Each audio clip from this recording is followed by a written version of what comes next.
changes they need. And I think that's just a point for us to remember that as we're having the conversations with the kids, okay? All right. So then as we go to teaching the strategy, this one I want to clarify, all right? All right. And I'm not even going to ask you right now, I'm just going to tell you. Is that okay? Sure. All right.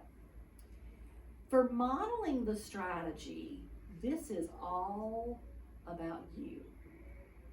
The kids are not a part of this except for watching what you do and then being able to tell you what you've done when you ask them questions. Mm-hmm. But they're not part of, oh, you should put a this there or you should put a that there. Only reason I'm clarifying that is I've worked with teachers in the past that they're still in that learning stage of what modeling means. And sometimes in modeling, we think that I'm still doing it, but it's more like a shared model instead of a true model. Does that make sense? Yes, ma'am. That's the only reason I wanted to clarify that, just to make sure everybody in TV land and everything is on the same page. Yes. Okay? All right. So basically, when I kind of looked over this, is that we're just going to tell them how we do it, how we look back at some of our own writing, and we begin to think about some of the drawings that we've used, and what are some ways that we can add some thoughts and feelings, right? Yes, ma'am. And does it just have to be thoughts and feelings to the drawings? Because I kind of had it planned to show how to go back with a little sticky note and kind of put in to the writing as well. Okay. Is that okay to expand on that? Think, sketch, write, and revise. So I think you're fine. Okay. If your kids, because it's saying this, the strategy here says you can copy the sketch and add thoughts and feelings to a new page. So I think what we might want to do here is we want to let them know that this is what we want them to accomplish today. Right. Okay? This is their goal. But I want you also to know that as the teacher, that when I add my things to my drawings, that it also means that I can actually put it into my writing too. All you're doing there is setting up that part, okay? But when we come over here to the guided practice, we want them to do their sketches today so as not to give them more than they can handle. Mm-hmm. Does that make sense? Yes, ma'am. So think about that for a minute in your kids, because you know your kids, okay? If this is what we want them to handle in being able to add to their sketch to help with thoughts and feelings, okay? Then will adding a little bit hurt them because it will confuse them? And there's no right or wrong answer here. Do you hear me? Yes. You know your kids, all right? Will it hurt them because some kids will get confused? Or do you think your kids will still understand that when they come here would knowing some of these thoughts and feelings help the reader understand your story? Decide what you want to add to your sketches, talk to your partner about it, and then jot some of the ideas down. You see what I'm saying? So that's what we want them to do. That's the only reason I'm asking the question. No, for some of my kids, I think they'll be ready to go in. Okay. And I mean, I modeled it Right. in my writing. Yeah. And then I even pulled a student, because I was working with him yesterday. Yeah. He already did thoughts in it. So I was going to kind of show that, but just Absolutely. give them okay. ideas about how they could go back and do it. Some of them would probably Because you've got do it. kids who are so ready and are chomping at the bit to do more, right? Yes, ma'am. Okay, so you're being responsive to your learners right now, okay? What we'll do is after you've modeled this piece and showing them how you did that, we'll come back and of course we'll say the strategy again. Okay, so here's the strategy, guys, that we want to do today. This is a strategy you're going to utilize in your guided reading real quick. You're going to look, not guided reading, I'm sorry, your guided practice in your writing. Yes, ma'am. You're going to look at one of your pieces of writing, or the piece of writing that you're working on, and you're going to think about how you can add some thoughts and feelings in turn to tell your partner, and just jot some of those ideas down. So that can be the guided practice. That is the Cause guided practice. that part, I guess I kinda had it mapped out, Yeah. exactly what you're telling me, Uh-huh. but Mhm. that piece I kinda left out. Yeah. So. So this is the piece that shows the application. Mhm. It doesn't have to be long. In fact, we did this, not this lesson, but we did a guided practice a little bit ago in 4th grade, and it went pretty quick, Mhm. okay? And all it was about the kids understanding in that lesson was how to decipher on the things they had written, whether it was a fact or whether it was advice they were giving. Because they're writing in nonfiction right this moment. You see what I'm saying? Mhm. So this is all this is for. It's about a 5-7 minute, if it has to be, but about 3 to 5 minute lesson, or guided practice part, okay? And I'm not a stickler on time, as long as we don't go into 15 and 20 minutes of guided practice when they really could be spending that time in their independent writing. You know what I mean? So does that kind of help with that? Looks like you've got your plan planned out, right? Yes, ma'am. Okay, so in a side-by-side lesson, this is how it looks. It could be that you teach the entire lesson, all right? And during the lesson, if I see anything that I might could add or support a little bit more with, I'll just simply say, do you mind if I say something? Or may I ask a quick question? Or something like that, Mhm. okay? That to me is a really true side-by-side, because you're learning and I'm learning together, okay? Mhm. There are side-by-sides where you might say to me, Vicki, I feel really good about this part, but I'd like to see how you would do this part. Does that make sense? Mhm. So tell me what you're thinking. So you wanna do the lesson and me just kinda, Yeah, I'll teach it, and then if you see anything you need to add or whatever, you just pop in. I think that's wonderful, because I think that's the best way to do it. One, because you know your kids so much better than I do. You're gonna know how to be more responsive at this point to some of them. I'm gonna look for responsiveness too. Those would be times that I might add in, is if I see something from the kids that you're not seeing. Yes, Because you know, 2 sets of eyes are better than one in a classroom of what, 20? 21. 21, that's Mhm. right. So that'll be probably the times that I do that, okay? Something else that I just simply do, just to let you know, is for kids that have this issue, and because we have 2 of them, it might be that this particular strategy could help, or it might not help. You see what I'm saying? So one of the things I tend to do, I do it whether I have EL or not, because sometimes I have kids that are just low oral speaking language. Mhm. And so I'll look and see if we need to build their thinking language.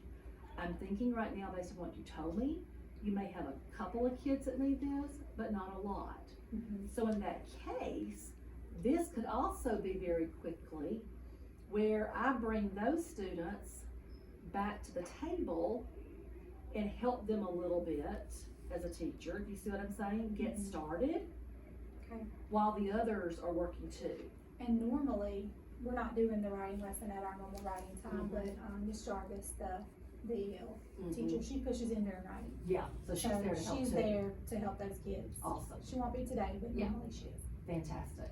Okay, so I think we have a plan. Of course, you already had one before I came in here. Try to. Yeah. So, I feel good about it, don't you? Yes, ma'am. Okay, so I'm gonna ask you a quick question before I turn us out of the, fishbowl. Okay. Was there anything that you and I did in the planning today that you think will help you as you go forth in future plannings? Anything that we may have talked about, or anything, and it's okay if you just say no. Just reaffirming the making, cause talking about the non-negotiables, kinda what I mapped out, minus the guided Yeah, practice, yeah, kinda knowing that, yeah, reaffirming that. good, awesome, I'm glad. We're out of the fishbowl.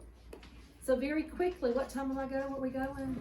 At 12:30. All right, so we got a few minutes. Talk to me what you saw about the planning of the lesson. What kinds of things happened here? And this was so easy. I didn't even have to be here really. But anyway, what was so easy about this? And what were the things that, in the planning, that you feel like other second grade teachers, I called third today second all day long, and now I'm calling y'all third, I'm sorry. Other second grade teachers might need, to be aware of in our planning, and you can join in this too, okay? So thinking about the planning, what happened, and what are some things other second grade teachers might need to know that might make them feel better too? That the non-negotiable things, like you gotta do them. You can't just skip them. Make sure you're doing your focus, you're saying your strategy, print it out for them in their notebook. I didn't think about that. And then when it comes to like the writing examples in there, you don't have to follow step for step. So I think some of them are literally trying to follow every single thing in there. That it's not theirs, so their kids aren't understanding. Because like when I was reading about that Jake narrative, I was like, it's so hard for me to give them an example when this isn't my narrative. That's right. Like, Write your own. So Jake, so I changed it to mine, and they completely were like, oh, that really happened to you, and so it was easier to be able to, dip your own stuff into their writing examples. Very good point. But staying right on track with those is what they need to probably know. That's right. And I needed to too. Good points. That's what I got from it, was what you absolutely need to do and what you can fix yourself. Framework. Yeah. All right. Anybody else? Using the sticky notes to plan your lessons, just to kind of get a quick little idea of what you want to focus on and where you want to go. And I talked about it, but she'd already done it. Look at that. She already has out here, I don't know if y'all can see that or not, but she has her little sticky note ready. She knows exactly what she's gonna do. Like having that sticky note for each lesson, I guess you just go ahead and It just down helps each day. me figure Instead out of what just kind of track along with the book. It's a quick The way it helps me is this. I might have the book in my hand because that sticky note's right there. I don't feel so tied to the book. Yeah. I know what the moves of what I'm going to do. You see what I'm saying? And I know that when I get to the model piece, I've got my sample, and I know I'm going through that strategy. Now, one thing I didn't mention that I do try to do sometimes is that, like in the first strategy, where it says, okay, so what did the strategy tell me to do? It tells me to look at my sketches and see where I might want to add thoughts and feelings. So I'm gonna take the take my book, wherever your book is. This one's Okay. So I'm gonna take my book and I'm gonna go, okay, so let me see. Here's a great place I can add. You see what I'm saying? And I might just then say, this is how I'm gonna add. Look, I've added this. Does that make sense? And I went ahead and kind of did it beforehand just to help with time. Yeah. Just kind of be able to go and say, I saw a spot to put it here. Right. And then I already, because I'm older and know how to write, when I wrote, I already put a lot of feeling and things like that in there. Yeah. So I went ahead and just kind of highlighted to show how I had done that. Yeah. And then on a little sticky note, just kind of put a wondering or thoughts. So the kids that are ready to add that can go ahead and start doing that too. That's right. Very good. So the thing is though, is that if we just go through, like, and you show, I'm looking at my sketches. So the first thing is, you didn't have to show them the sketches yet. You just go, I'm gonna look at my sketches. Okay, I could do that. All you're doing is talking out loud. That would be a great place. I could put something here about, perfect or whatever. Because that's what this is about. It's about just looking at it and thinking, what am I gonna do? You see what I mean? Then model for them what this looks like. So the second one says, if I don't have room on the page, I could copy the sketch. Okay, well, I think I'm okay with my rooms because I had pretty much sketched pictures on every one of the pages. So I'm pretty good with that. Okay, so I don't have to add any more room. Then it says, sometimes you can show how people feel by what you are doing instead of telling the reader. Okay, so that's kind of what I'm doing here. But you know what? I think I'm gonna go back and I'm gonna add some speech bubbles. Those little speech bubbles will also show in my picture how I'm feeling. So let me show you what I did. Do you see what I'm saying? That way, when they start to look at their own, they're gonna go step by step by step too. And they're not gonna be so overwhelmed at first by going, okay. Some of your kids can look at it all along and go, but you're gonna have some of those kids who are gonna have to go step by step. So if you do it and model it, they'll do that too. Does that make sense? Yes, that's what I did with the day we had to add the speech bubbles. Uh-huh. Was went in and put like, I can't remember what I was saying in my speech bubble, but then when we talked about thoughts and feelings, I said now in my speech bubble, I was excited right here, so I'm gonna Yeah. make sure I have that in my writing. That's So, right. a lot of mine need the step by step by step. Yeah. But the model really helps them, but It does. I had doesn't it? one copy, he kind of copied my story, and I was like, did that really happen to you? And he's like, mm-hmm. So Yeah. he's kind of more of just copying what I do, or what I model. So, but for the most part, they're catching on to the modeling, Yeah. and then going in their own, like, oh, well, I was sad right here when I fell off my trampoline or whatever. So, but Hopefully, They're as you getting move there. into the second volume, he will get more to where he can't copy because he's not gonna know some of the things that you know about Yeah. stuff. Does that make sense? yeah, and that's why we So- haven't gotten deep into the story. So Yeah. I'm not gonna give too much modeling of what happened because I want to see what he actually writes. Right. Because right now he's like Yeah. the same. He got into a Yellow Jacket's nest also. Uh-huh. So, but Yeah. they're still catching on to the feelings and Uh-huh. thoughts. But a lot of mine are having trouble writing more than 2 sentences and saying that we're done with it. Yeah. So All right, we're gonna have to go to the room. So this is how we're gonna take notes, okay? I'm gonna ask all of my friends who are gonna be, in there observing the students, okay? I want you to take notes about the kids. I wanna know what you notice about them. Did you notice anything about little boy in the blue shirt with the, curly hair?